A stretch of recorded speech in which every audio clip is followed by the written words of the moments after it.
E aí pessoal do YouTube, tudo bem? Meu nome é Igor. E o meu é Lícia. Pessoal, estamos com mais um vídeo novo para vocês. Já vai deixando o seu like aí, se você é novo por aqui, se inscreva e já deixa um comentário aí pra gente. Isso mesmo.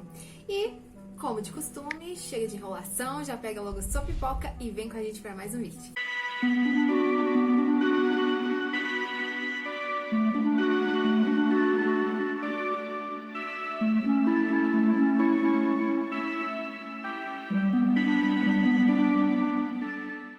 O ano era 2018. E o dia 13 de agosto. Na madrugada desse dia, uma esposa dedicada e mãe de família havia chegado do trabalho.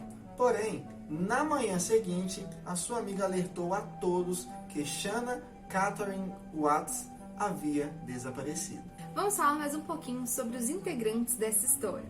Christopher Lee Watson e Shanna Catherine Watson eram nativos da Carolina do Norte.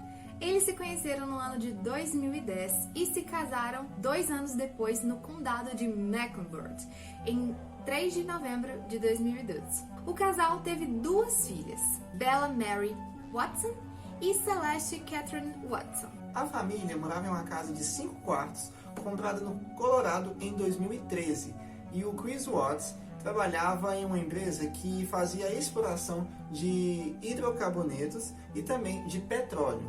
A sua esposa Shanna era uma representante independente da empresa de marketing multinível e vendia um produto chamado Thrive. No dia 13 de agosto de 2018, a Shanna Watts voltou para sua casa após vir de uma viagem de negócios feita ao Arizona. Ela chegou em casa por volta de 1h48 após pegar uma carona com a sua amiga Nicole. Quando Shanna retorna de viagem, o Chris estava em casa com as duas filhas. E mais tarde, naquele mesmo dia, a Nicole, que era a amiga, que deu a carona para a Shanna, identificou que a Shanna e as 2 crianças estavam desaparecidas. E isso porque a Shanna estava grávida de 15 semanas e ela faltou na consulta ao obstetra, e coisa que ela não fazia porque ela era muito preocupada com isso. E ela também parou de responder todas as mensagens que a sua amiga estava enviando. Então a Nicole percebeu que realmente tinha algo errado. Além de faltar ao obstetra, ela também perdeu uma reunião de negócios. A Nicole foi para a casa dos Watts por volta de 12h10, bateu na porta, bateu a campainha e quando não foi respondida, a Nicole notificou o Chris, que estava no trabalho, e ligou então para a polícia averiguar o que estava acontecendo. Um oficial então se deslocou para a casa dos Watson para ver o que estava acontecendo e ele chegou por volta de 1h40 da tarde. O Chris ele chegou posteriormente e conversou com o policial, discutiu formas e maneiras para que eles pudessem localizar a família. Inclusive, o Chris ele também deu permissão para o policial entrar na casa, verificar se tinha alguma coisa faltando, se tinha alguma coisa errada. Mas realmente não havia nem sinal da Shanna e das suas 2 filhas.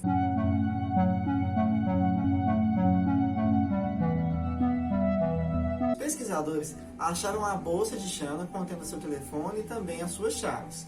O seu carro, que ainda continha ali, ainda estava com os assentos das crianças, os assentos infantis, estava na garagem. Sua aliança de casamento foi encontrada em cima da cama do casal. O FBI foi então acionado para também se juntar nas investigações e eles chegaram um dia após, no dia 14 de agosto. O Chris inicialmente disse à polícia que realmente não fazia ideia de onde Shanna, Bella e Celeste poderiam estar. Que ele disse também que viu as 2 filhas e a esposa por volta de 5h15 da manhã daquele dia, quando ele saiu para trabalhar. Ele deu entrevista para estações de Denver, do lado de fora da sua casa. Ele implorava que alguém desse alguma resposta referente às suas filhas, à sua esposa. Ele se demonstrava realmente muito preocupado. E durante as suas entrevistas, cães farejadores poderiam ser ouvidos, observados ao fundo, investigando, tentando encontrar alguma pista na casa. Bom, até esse momento das investigações, os policiais não tinham nada. Na casa não tinha indicativo de roubo, o quadro não se encaixava num sequestro, então eles não tinham nada até aquele momento. E uma coisa, os familiares e amigos enfatizavam que realmente a Shanna não sairia de casa levando as 2 filhas sem avisar para ninguém. E principalmente deixando o celular, que era onde ela trabalhava, pelo celular, e também deixando os remédios em casa. Até que durante as investigações, o Chris deu uma brecha e acabou informando a polícia que o casamento não estava indo muito bem. ele disse que naquela noite, naquela madrugada em questão, eles haviam brigado e citado uma possibilidade de divórcio.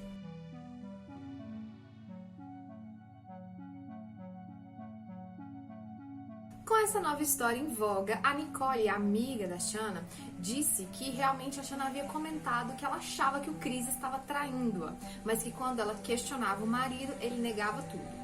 No dia 15 de agosto de 2018, cerca de 2 dias após o desaparecimento de Shanna, a polícia já estava empenhada em investigar um pouco mais o seu marido, o Chris.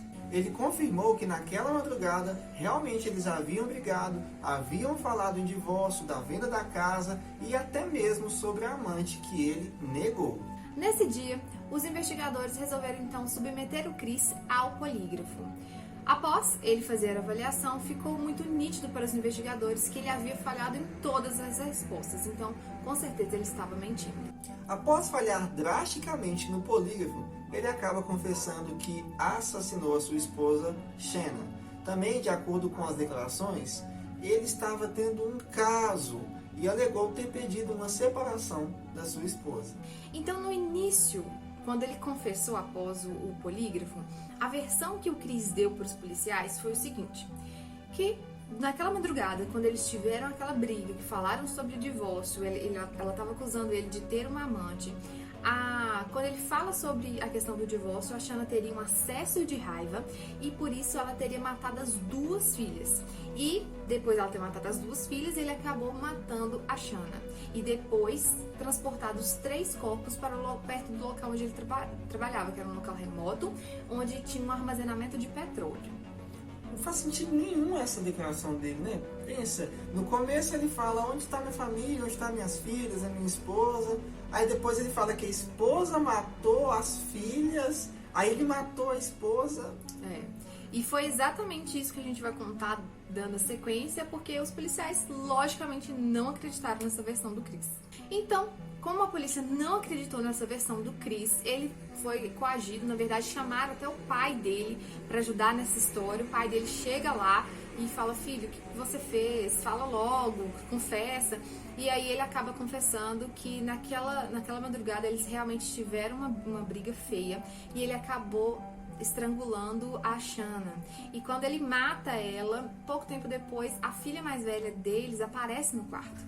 Então a criança vê a mãe deitada, fica perguntando, pai, o que minha mãe tem? O que minha mãe tem? E ele fica completamente perdido, sem o que fazer, enrola ela num lençol, coloca na caminhonete dele, pega as 2 filhas, também coloca na caminhonete e vai sem rumo, sem direção. Então, quando o Chris ele chega próximo ao local onde ele trabalhava, ele então esconde, né, nesse local remoto, era tipo um lugar onde armazenava os petróleos. Então tinha um local que eu não sei explicar o certo, mas então ele coloca ele estrangula, né, a primeira filha, coloca ela nesse lugar, volta para buscar a outra filha, também estrangula ela, coloca ela lá e coloca o corpo da Shanna um pouco mais distante.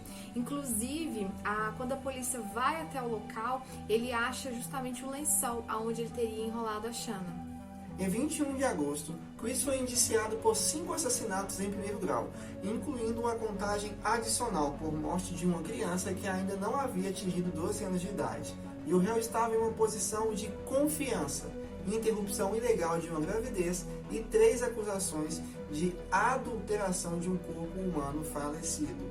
Em 19 de novembro de 2018, ele foi condenado a 3 prisões perpétuas consecutivas, sem possibilidade de condicional.